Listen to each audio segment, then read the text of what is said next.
Today we are going to look at Indistractable by Nir Eyal. Not sure how it's pronounced.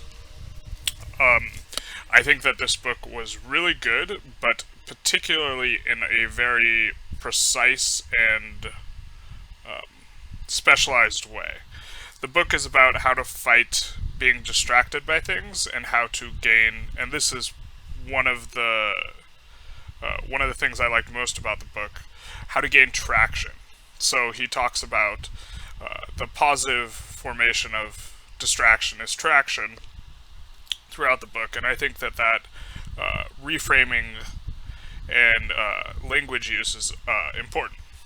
So I like this book a lot, specifically if you're trying to avoid distraction, but it is a highly specialized book, so if that's not an issue for you, this probably isn't the book for you. Uh, so let's get into it. In terms of utility, I scored this a 7.5, and I did this because I think that there are a lot of actionable things in here. There are a lot of ways of rethinking how distraction works, and there are precise instructions for various things like social media and other forms of distraction. He gets into detailed chapters on specific things, and you could get a higher degree of utility if you did a couple things.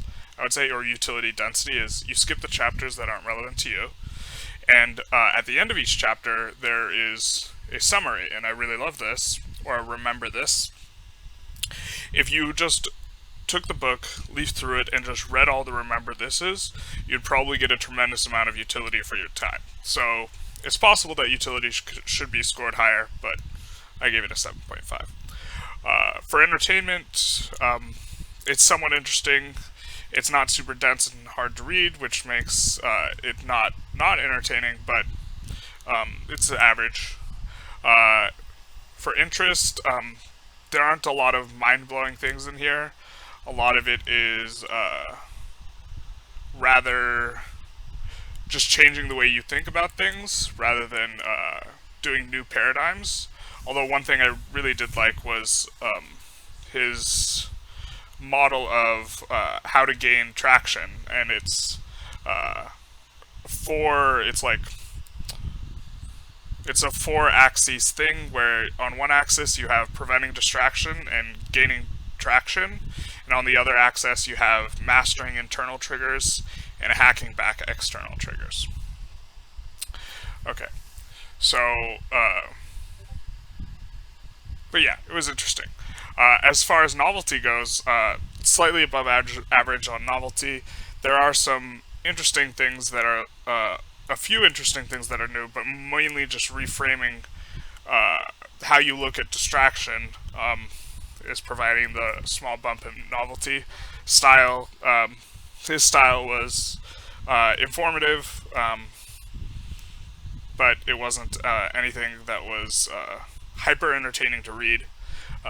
Readability, the way he chunks this thing is magnificent. There are good breaks, there are bold quotes, there are, at the end of each chapter, a remember this thing. It's extremely well formatted, it's very, very easy to read. Which is a huge plus because that means going through it is easier, which means you can get access to the utility easier. Difficulty also scored really high. It's a very easy read, very accessible, so not an intimidating book at all, which overall gives it a positive score of a 6.5. I really like this book. I do, especially because attention is such an important topic for me. But I do think it's rather specialized, and it's not going to shift your entire life paradigm. But if you particularly struggle with distraction being an element of what impedes you in your life, then this would be an interesting book to explore.